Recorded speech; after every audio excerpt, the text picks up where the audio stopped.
CNN News, Congo Number One TV, votre site d'information. Number One en qualité, Number One en actualité, en temps réel. Pensée positive, pensée positive, magazine d'information générale, toutes tendances confondues. Présenté par Stella Oloa, Somo trop Somo. Magazine d'information générale, toutes tendances confondues. Pensée positive, présenté par Stella Oloa, Somo trop Somo. Pensée positive, Stella Oloa. Pensée positive, pensée positive, pensée positive, pensée positive. L'économie à sens unique avec la pensée du maître à penser. Réveille-toi Afrique. Hein? Oh, Botunaï, Ngalema, Niniva, Congo number one. Meilleur. Congo, number one. Donc numéro 1, c'est encore numéro 1. Donc Batunia sur la Yebi, donc il va compter Babandana 1. Congo number one. Il n'y a pas deux quoi. Donc Balobi, Congo Yayambo. Congo moko na mokili. Congo number one. Numéro 1. Congo moko na mokili. Congo number one. Takanga moko sonia number one. Congo number one. Congo number one. Puis Congo ka number one. Excusez-moi, Congo number one, toujours number one. Congo is number one. Sujet toujours abordé Sikoyo actuellement, messieurs, dames, micro-baladeur et les kaki, Bolandapé, Bavi Abandeko, va s'exprimer. Moi j'aime bien donner la parole aux autres, va s'exprimer, va sapé Bavi Nabango, Toyeba, et puis Tobong Sabamarambo. La vidéo, Mokozo Leka, l'internet, Mikoloyo, dans les réseaux sociaux, et tout ça. Vraiment? Moi si ou bien Moubali, ou Bimina moi si Abatou, Boké ou beta libanda, passez-moi l'expression, messieurs, dames, Bosali relation libanda, relation sexuelle, et que Bokangami, beaucoup mis à coupler. Alors, ils ont la coutume, ils ont la culture, il y a Bussoba Bantou, Bilowane Salama Apemingi. Alors, Nalexi micro-baladeur, Natuna Bandeko, qu'est-ce qu'ils en pensent? Est-ce que le fait, il y a Robimana Moisi, Libanda, ou bien Moubali Libanda, Bokangami, est-ce que c'est la solution pour mettre? Est-ce que c'est la solution pour essayer ça m'a fidélité? Mutusko comme Robang, na Robimana moi ça va tout sinon na Okangama. Na Robimana Mubala ba tout sinon na Okangama. Parce que Zaka Abasité na Mibali pe. Parce que cette dame là, oazo sala ma solo wana, solution wana, oazo sala système wana, a sala rate pour na basi, mais on sala pe pour na Mibali. Ce qui mutu abimi na Mubali na yo, avant un système akangami. Moi ça bimi na moi sina Mubali na mususu akangami. Mais est-ce que eza solution possible sa infidélité? Balobi pa ya Nzambe aboya yango déjà Dieu l'a interdit. Dieu a péki sango mutu to ozo mbano na ye. Alors que le lui conjugal ezala exempté de toute suire. Bato tout ba osala le kobo ba ko lekana jugement ba ko zala puni. Nzamba pesi yango même tango na ye e ko koka. Mais maman on ezo sala ma di tiko tak tap. Obimika bo bab prochainement tu un médecin, tu un homme spirituel aussi, tu continuer dans sujet nabiso, tout à la dégâts oyo, infidélité, l'amour tue effectivement, il y a beaucoup de dégâts, Dieu l'a interdit l'infidélité, mais batba oyo kaka ate, matoyi makasi kaka, bolingolelo. Pourquoi nous avons une relation sexuelle c'est-à-dire c'est-à-dire en cachette, beaucoup ça la relation sexuelle en public. Pourquoi Dieu a permis cela? Parce qu'il y a Yébi. Mais les hommes et les femmes ne comprennent toujours pas. Ils ont continué toujours pour un plaisir de quelques secondes qui va gâcher toute ton éternité, messieurs, dames. Juste un plaisir de quelques secondes. Mais... Amen. Alors le diable s'est rendu compte d'une chose. C'est que Dieu, pour permettre à une personne d'entrer dans son destin, pour permettre à une personne d'accomplir sa destinée, a dit une chose à la création de l'homme. Il a dit, il n'est pas bon que l'homme soit seul. Je vais lui faire une aide qui soit son vis-à-vis. Et il a créé donc la femme, et il a dit que les deux unis, il dit, devenant une seule chair, amen, sont à même d'aller beaucoup plus puissamment, d'aller beaucoup plus fortement. De sorte que si un faiblit, l'autre aussi le relève. Deux valent mieux qu'un. Quand un tombe, l'autre le relève, dit la parole de Dieu dans le livre d'Ecclésiaste. Est-ce qu'on est ensemble? Est-ce qu'on est ensemble? Donc, Dieu va créer le mariage et Dieu va faire en sorte que la vision, la destinée, la grâce que transporte une personne soit communiquée à son conjoint. Amen. De sorte que les deux aient le même esprit, la même force, la même vigueur pour réaliser un objectif. Donc, que cet héritage ou cette force soit communiqué au travers de ce qu'on appelle les rapports intimes ou les rapports sexuels. Il y a de la vie qui circule lorsqu'un homme va vers une femme va vers un homme. Il y a de la vie. Regardez simplement le résultat des rapports intimes. Ça donne des enfants. Ça donne des bébés. Quand vous voyez un enfant, vous imaginez toute l'énergie qui est déployée pour qu'il ait été créé. Il est petit, il est intelligent. Il va faire croître l'intelligence. Vous imaginez toute cette puissance qui est dans votre enfant en train de sauter. Elle était cachée dans vos reins. Donc les rapports intimes sont très puissants. Donc Satan ayant compris que, parce qu'il ne sait pas comment attaquer l'héritage, mais il a vu qu'il y avait transfert de vigueur, de force avec le conjoint. Alors, il va monter un subterfuge, essayer de capturer, de subtiliser ta grâce, ta faveur, ta vigueur au travers de l'impudicité, de l'adultère, de la masturbation et de toutes sortes de péchés de sexe. Satan va travailler pour que dans la vie, tu tombes dans le péché d'impudicité et d'adultère. Mais vous savez, comme ce sont des choses qu'on ne voit pas, quand tu as fini avec l'impudicité, tu n'as pas l'impression que quelque chose a changé. Sinon, tu te souviens des bons moments que tu as passés. Tu dis, c'est vrai, Dieu dit que c'est un péché, mais franchement, c'est un péché qui est un peu doux quand même. Hein? Ça là, frère, c'est pas doux. C'est doux, amer. Et tu banalises l'affaire. Parce qu'en fait, ta voiture physique n'a pas disparu. Ta maison n'a pas disparu. Mais tu n'as aucune idée de ce qui vient de partir. Aucune idée. Aucune idée. Et dans la vie, tu vas penser que ce sont des oppositions. Les obstacles vont se dresser. Mais tu n'auras plus de force pour les vaincre. Il y a des problèmes qui surviennent dans ta vie. Dieu savait que ces choses-là allaient survenir. Mais il y a longtemps, tu as balancé ta vigueur ailleurs. Et devant cette adversité, ces problèmes financiers et sociaux, tu n'as aucune solution. Tu dis, mais pasteur, comment on s'en sort? Mais mon frère, tu t'es vidé il y a longtemps. Tu t'es dispersé. En temps normal, Dieu t'aurait donné la solution au problème. En temps normal, tu allais trouver en toi les ressources pour triompher de ce problème. Donc beaucoup de gens sont dans la galère. Ils n'arrivent pas à triompher de la pauvreté. Dieu savait dans quelle famille tu venais. Il savait que tu venais d'un pays pauvre. Mais connaissant l'endroit dans lequel tu venais, il a donné la force. Il dit, je ne permettrai pas à ce qu'une tentation soit au-dessus de tes forces. Ça veut dire quoi? Que la force que Dieu t'a donnée, qui est invisible, est capable de surmonter tous les défis auxquels tu peux être confronté. La famille dans laquelle tu es né, ça peut être un problème parce que les gens n'ont pas les moyens pour te propulser en faire tes études. Mais Dieu dit que tu as un grand destin. Quelle que soit la pression, il dispose pour toi suffisamment de grâce et de faveur pour te donner le triomphe. Ne te fais pas voler ta vigueur. Ne te fais pas voler ta vigueur. Ne te fais pas voler ta vigueur. Il peut prendre non seulement la vigueur, mais il peut prendre aussi l'héritage. L'héritage, c'est la promesse de Dieu pour toi, c'est les moyens que Dieu te donne pour accomplir. L'héritage, c'est différent de la force. C'est ce que ton travail va donner comme résultat qui t'appartient.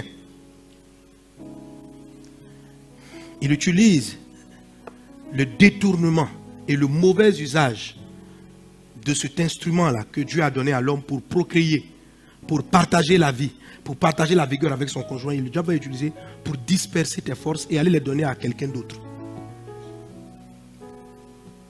Que ça te plaise ou ça te plaise pas, mon frère, c'est la vérité de ce que Dieu a créé. Amen.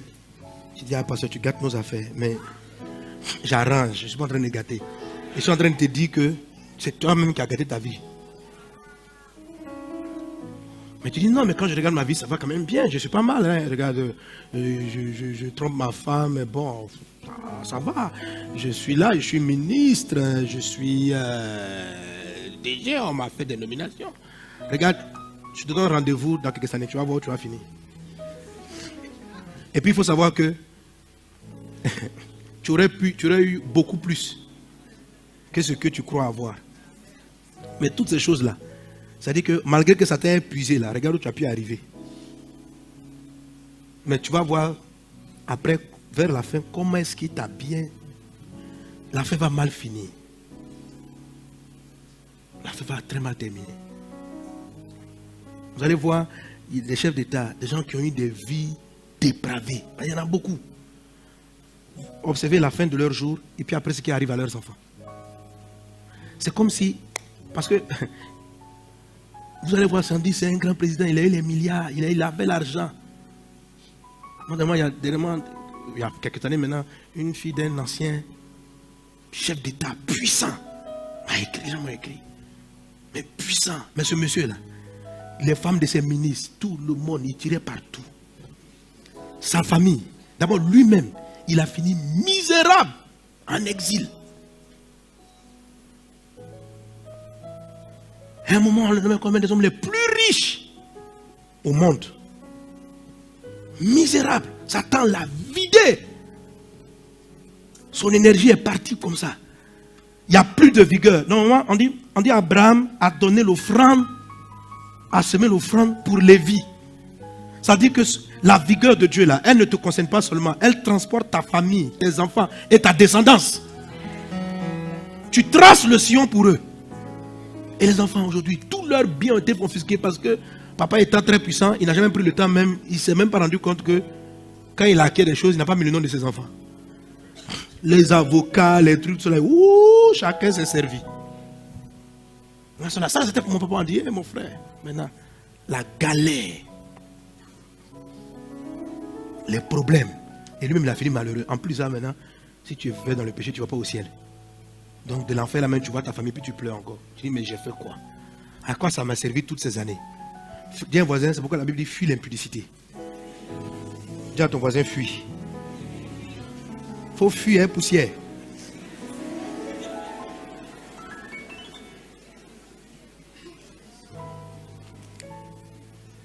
Amen. Amen. Amen, amen. Voilà quelques textes qui en parlent. Proverbe chapitre 5. Vous pouvez lire tout le chapitre 5, mais le verset 7, il est dit: et maintenant, mon fils, écoutez-moi. Ne vous écartez pas des paroles de ma bouche. Éloigne-toi du chemin qui conduit chez elle. Et ne t'approche pas de la porte de sa maison, de peur que tu ne livres ta vigueur à d'autres. Ah, je vous ai souvent lu. Amen. Donc, la Bible dit, en commettant l'adultère ou l'impudicité, tu livres ta vigueur à d'autres. Ta vigueur, c'est ta force. Ta vigueur, c'est ton énergie. Ta vigueur, c'est ta substance. Ta vigueur, c'est quoi? C'est ce que Dieu t'a donné comme énergie, comme puissance pour accomplir ce pourquoi tu es né. Et cette vigueur-là, tu la livres à d'autres en allant chez celle qui n'est pas ta femme. Ou en allant vers celui qui n'est pas ton mari. Et le verset 10 dit: de peur que des étrangers ne se rassasient de ton bien. Ça veut dire des étrangers, des gens que tu ne connais même pas. Voilà, le texte est très subtil. Il dit, tu es parti vers une femme. On dit de peur qu'elle, on n'a pas dit de peur qu'elle bouffe ton argent. Ça, c'est les maîtresses bizarres prennent ton argent. La Bible ne peut pas dire ça. Il commence, il dit d'abord, ne va pas chez elle au singulier. Il parle d'une personne. Et puis il dit, tu livres ta vigueur à d'autres, au pluriel. Et puis il dit, des étrangers vont manger toi ton bien. Il y a des biens que tu t'as donnés. Des gens vont... Ça veut dire, vous savez, il y a des gens qui prospèrent, pas parce qu'ils sont intelligents, mais parce que c'est pour toi là. Tu le vois, tu dis, lui là, il est bien, mais c'est parce que tu es parti avec une fille. La fille est partie avec lui. Donc quand la fille t'a sucé, elle est partie dormir avec le même monsieur. Le monsieur aussi l'a sucé. Quand le monsieur, il a vidé, donc le gars subitement, il prospère. Mais ça ne va pas aller loin parce que lui aussi, on va le vider. Non, tu dis, mais ce gars-là, dans la vie, il réussit, hein? Mais c'est ta réussite qui est dans sa maison. C'est ta réussite. Les chaises, les voitures qu'il sort, elles étaient à toi. La Bible dit de peur que des étrangers se rassasient de ton bien. Ils mangent, ils sont dans ton argent. Toi, mais tu ne sais pas. Tu dis, mais le gars, on a commencé ensemble. Mais dans ensemble, au lycée, là, vous partez avec la même fille. C'est pour toi qu'on a pris. Or, lui, pour lui, il n'y a pas beaucoup de puissance. Donc, quand tu as subtilisé, tu n'as rien de bon aussi. De peur que les étrangers ne se rassasient de ton bien et du produit de ton travail dans la maison d'autrui. De peur que tu ne gémisses près de ta faim quand ta chair et ton corps se consumeront. C'est ce que je disais tantôt. De peur que tu ne gémisses près de ta faim. C'est-à-dire, vers la fin, tu vas commencer à te lamenter. Parce que tu n'as plus de vigueur pour te conduire jusqu'au bout. Quand ta chair et ton corps se consumeront, ça parle de la vieillesse. Et que tu ne dises comment est-ce que j'ai pu haïr la correction, etc. Proverbe 2, verset 16. Bon, Dieu dit la parole est là pour te sauver de la femme étrangère, de l'étrangère qui use de paroles flatteuses, qui abandonne le guide de sa jeunesse et qui a oublié l'alliance de son Dieu. Car sa maison penche vers la mort et ses chemins vers le trépassé. Aucun de ceux qui entrent auprès d'elle ne revient, ni n'atteint les sentiers de la vie. Afin que tu marches dans la voie des gens de bien et que tu gardes les sentiers du juste.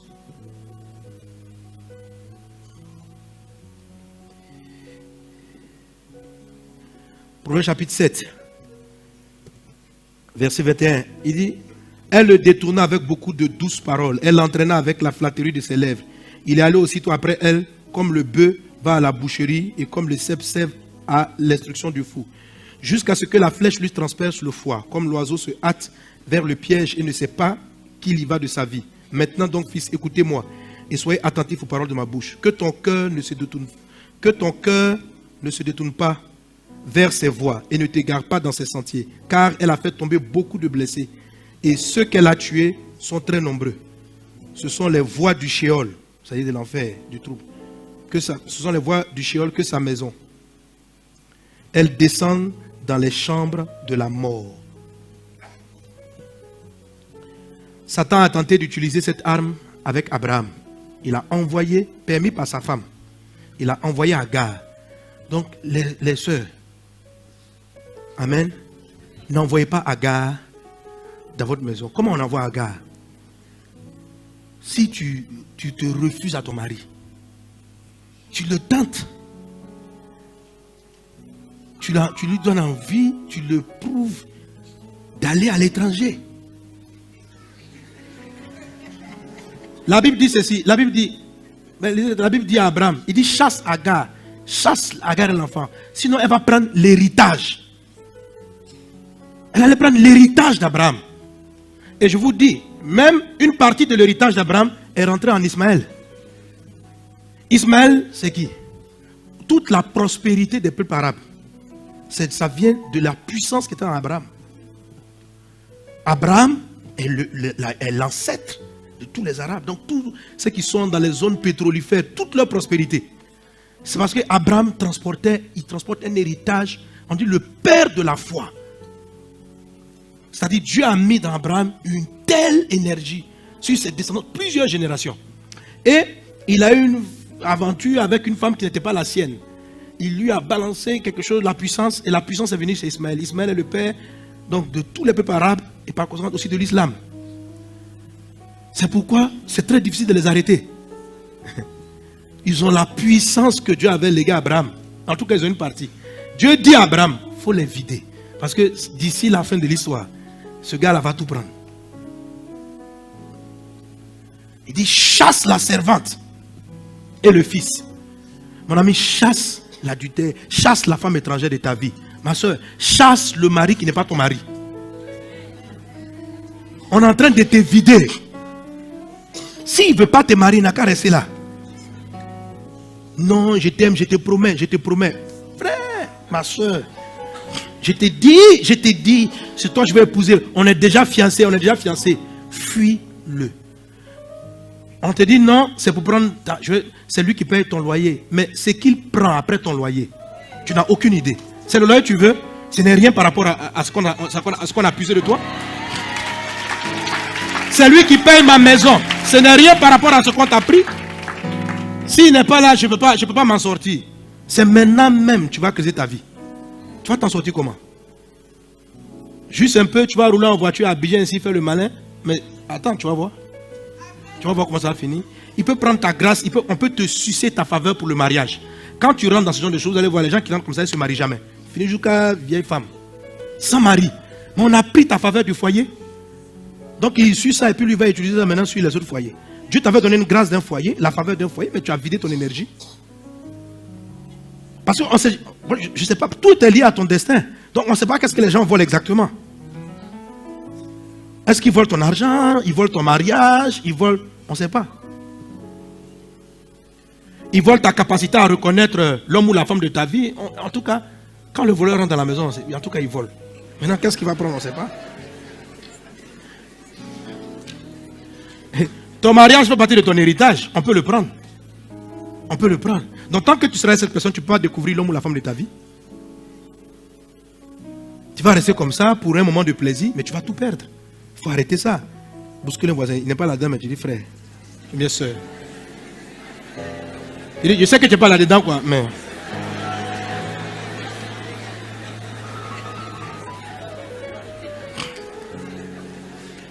Regardez Joseph. Madame, au moment que Joseph a résisté, Satan, voyant que Joseph était en train de partir, quelle tentation lui a envoyé? Il ne lui a pas envoyé une tentation de l'argent. Il n'a pas envoyé tout ça contre Joseph. C'est qui l'a envoyé? Madame Potiphar. C'est-à-dire, la patronne va aller avec le boy. Le monsieur, il est boy. Toi, tu as ton mec qui est Potiphar, c'est un boss. Au lieu de faire son adultère avec d'autres ministres, vous remarquez ça? C'est-à-dire, d'autres ministres. Le monsieur, il n'a rien. C'est vous qui les payez. D'ailleurs, vous ne le payez même pas. Le monsieur n'a rien. C'est-à-dire que quand tu le voyais, il n'avait rien. Il était un esclave. Et la patronne, c'est lui qu'elle cherche. Donc, qu'est-ce qu'on a vu?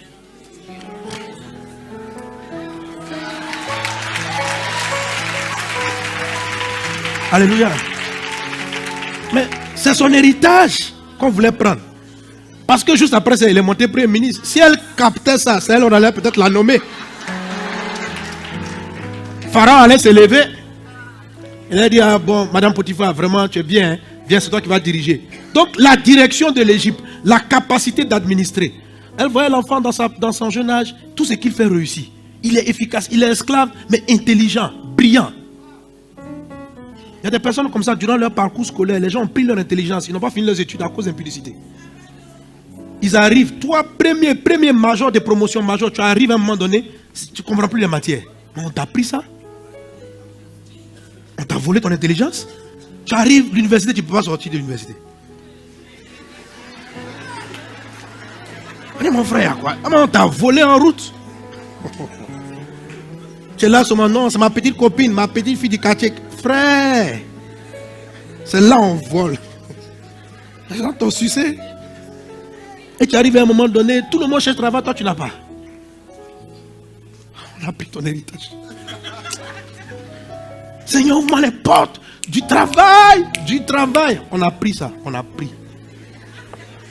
Mais moi j'ai vu que je devais diriger des entreprises. Tu n'as aucune force pour faire commencer l'entreprise, aller jusqu'au bout. Aucune porte ne s'ouvre. On t'a sucé.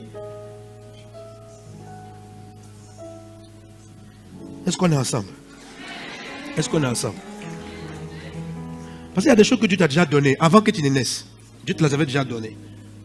La Bible dit que, amen, Dieu, il nous connaît d'avance. Il a préparé des choses d'avance. Il nous a donné la vigueur d'avance. Il nous a donné la grâce d'avance. Il nous a donné les faveurs d'avance. Elles sont là. C'est une énergie spirituelle qui nous accompagne, qui nous montre le chemin, qui facilite. Ce n'est pas qu'on n'a pas de combat dans la vie, mais quelle que soit l'adversité, on a des ressources pour pouvoir triompher d'elle. Et par l'impudicité, on peut tout perdre. En tout cas, c'est ce que la Bible décrit. Ce n'est pas parce que c'est un no-go. On a lu les textes ensemble et on le voit. On a voulu faire ça avec Abraham. On a fait ça avec Samson. On a eu Samson. Commencer à frapper les gens. On dit Samson. On a envoyé petite Delilah. Femme petite, mince. Lui, il est baraclé. Il frappe tout le monde. Elle le prend. Ben, lisez la Bible. Là, à cause du temps, je n'ai pas le temps de lire le texte. Elle le prend, le couche sur ces trucs. Il est heureux. Il se croit au ciel. Elle le caresse. Mon homme. Oh, Samson. Il a vendu son secret. On a coupé ses cheveux. sa force est partie. Les gens qu'il pouvait vaincre sont venus, ils l'ont vaincu. Ils lui ont cassé les yeux. Le grand Samson. Élisée, sa vie, lorsque ses cheveux ont repoussé, ce n'est pas les cheveux. Il a demandé pardon à Dieu. Il s'est repenti. Il dit, pourquoi j'ai fait ça? Et Dieu dit, je te fais grâce. Il dit, non, le que lui ne mérite pas de vivre. Et puis, donc il a cherché, il a les yeux cassés, il a cherché les colonnes, Dieu lui a redonné la vigueur et il a cassé les colonnes. La maison s'est écroulée, ça a tué tous les princes. C'est-à-dire, ce jour, Dieu lui a fait grâce. Il a tué plus de personnes ce jour-là que de tout ça, de tout ce monde. Dieu lui a fait grâce. Oui, mes amis, Dieu fait grâce quand on se répand. Dieu redonne ce que tu as perdu. Dieu fait grâce. Lorsqu'on se répand de l'impudicité, je mets l'impudicité, je mets la masturbation. La masturbation, il y en a qui pensent que ce n'est pas un péché. Genèse chapitre 38, versets 6 à 10. Il a dit, Judas prit pour Er son premier-né, une femme nommée Tamar. Er, premier-né de Judas, était méchant aux yeux de l'Éternel, et l'Éternel le fit mourir. Alors Judas dit à Onan, va vers la femme de ton frère, prends-la comme beau-frère et suscite une postérité à ton frère. Onan, sachant que cette postérité ne serait pas à lui, se souillait à terre. Quand on dit se souillait à terre, tu vois, se souillait à terre lorsqu'il allait vers la femme de son frère, afin de ne pas donner de postérité à son frère. Ce qu'il faisait déplaire à l'Éternel, qui le fit aussi mourir. Donc il est mort avant son temps. Quand on dit se souiller à terre, vous comprenez, non? Voilà. En fait, c'est la masturbation. Pour perdre toute la vigueur, et quand il allait vers la femme de son frère qui était décédé, c'est la tradition, il ne pouvait plus lui donner, elle ne pouvait pas tomber enceinte. Et ce qu'il a fait n'a pas plu à Dieu. Et lui-même il est mort. Donc, évitez, ça c'est la masturbation. Parce qu'on perd la vie, c'est-à-dire des potentiels enfants, on les jette quelque part. Et deuxièmement, la masturbation est un péché parce que ça veut dire que tu commets l'impudicité dans ta tête. Parce que tu imagines des choses. La Bible dit, celui qui regarde une femme et qui la convoite a déjà commis adultère avec elle. Donc il faut que Dieu te délivre de toutes ces choses-là. Est-ce qu'on est ensemble? Ça ne nous plaît pas, mais ça nous explique un peu ce qui se passe dans notre vie. Vous comprenez? Il est mieux de connaître la vérité pour t'en sortir que de te tromper, de vivre toi-même dans des faux mensonges là, qui te blaguent et puis tu as tous les problèmes. Oh, tu es quelqu'un de grande destinée, tu es quelqu'un qui va aller très loin. Alléluia. Alléluia. Alléluia. Mais toutes ces choses, comme j'ai dit tantôt, c'est du vol que le diable fait contre notre vie. Satan nous vole. Mais Dieu dit, si tu as péché, que tu te répands, il te pardonne. Il pardonne. Il pardonne. Amen.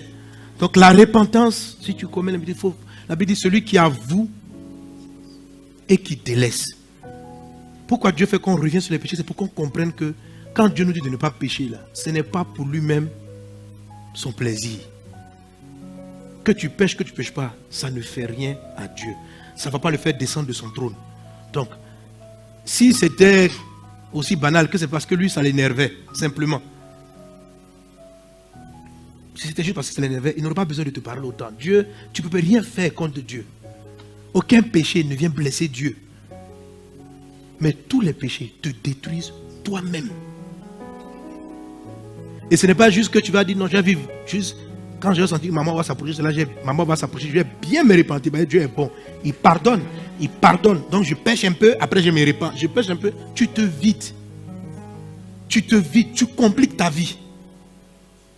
Tu compliques ton destin, tu compliques ta destinée, tu compliques ta vie pour rien. Tu crois que tu manges, mais tu es en train de te détruire.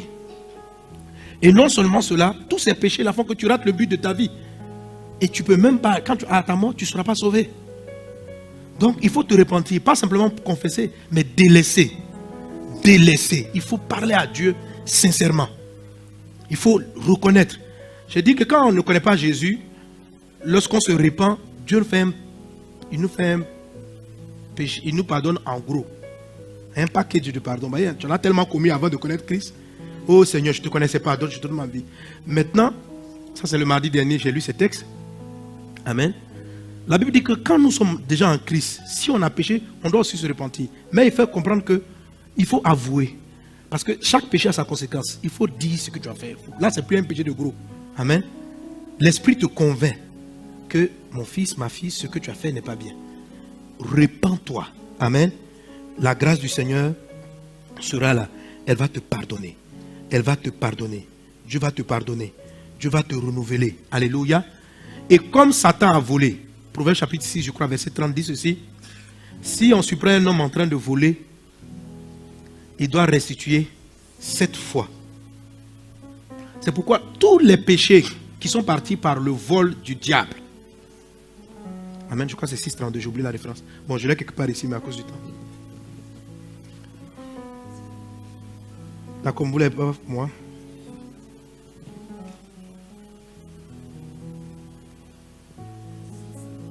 Voilà, lisons-le ensemble.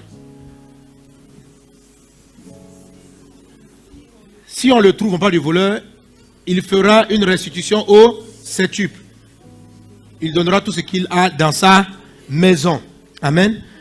Donc ce genre de péché, si vous vous repentez, si tu te repens, si tu confesses ton péché, le Seigneur va nous pardonner, va te pardonner. 1 Jean 1,9 dit ceci.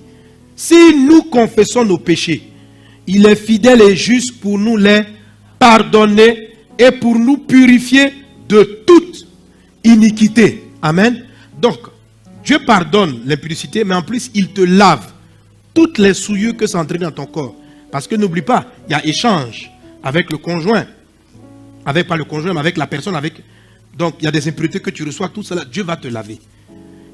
Le mot purifier veut dire laver. Il va te laver. Mais il faut que tu confesses, il faut que tu avoues, il faut que tu délaisses. Il va te confesser, il va te laver, il va te pardonner. Amen. Amen. Donne un bon amen à Jésus. Et une fois que le pardon a pris place, Proverbe 6, 30, 31 exige la restitution. Parce que c'est ton héritage. Ce sont tes biens. Quelqu'un est avec moi? Ça n'appartient pas à celui qui est en train de vivre avec ta richesse. Ça n'appartient pas à celle qui est en train de, qui t'a sucé, qui est en train de vivre avec ta vigueur. C'est ta vigueur, c'est une chose qui t'a été donnée pour ton destin. Donc Dieu va te pardonner, c'est certes, mais il faut que la chose revienne. Il faut que la vigueur revienne. Il faut que la grâce soit restituée parce que ta vie continue. Amen. Tu ne peux pas vivre sans ça. Tu ne peux pas dire, bon, c'est fini, Dieu m'a pardonné. C'est ce qui fait la différence avec le péché de l'impudicité. Les autres sont des actes.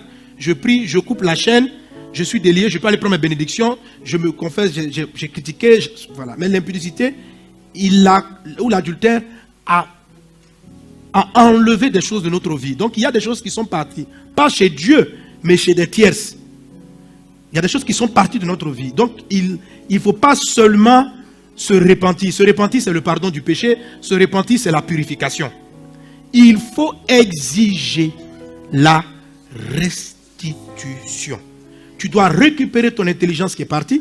Tu dois récupérer ta vigueur qui est partie. Tu dois récupérer ton héritage qui a disparu. Tu dois les récupérer. Il faut que tu les ramènes dans ta vie, dans le nom de Jésus. Et il ne faut pas les ramener en une fois. Parce que tu as perdu du temps. Donc il faut que ça vienne au septuple. Vis ton droit spirituel correctement.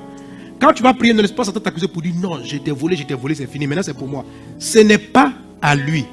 L'héritage qui n'appartient pas à une personne ne peut jamais lui appartenir. Ta vigueur, c'est ta vigueur. Amen. Amen. Tu as fait une erreur, tu as péché par ignorance, par négligence, c'était une erreur. On a tous péché, on a tous commis des erreurs. Donc ne tombe pas dans une culpabilité où Satan va venir t'accuser tout le temps. Je dis tu as péché, c'est fini, on ne peut plus rien faire. On peut faire quelque chose. Satan c'est un menteur. Il va te mentir. Crois dans ce que Jésus t'a dit. Il dit, si tu confesses, il pardonne. Donc il faut croire. Est-ce que tu crois? Est-ce que tu crois? Donc crois dans le pardon de Dieu. Crois dans la miséricorde de Dieu. Crois dans ce qu'il te lave et ton corps n'est plus souillé. Mais maintenant que ton corps n'est plus souillé, quand même, le voleur a gardé ta force. Ok? Il faut aller récupérer ta force.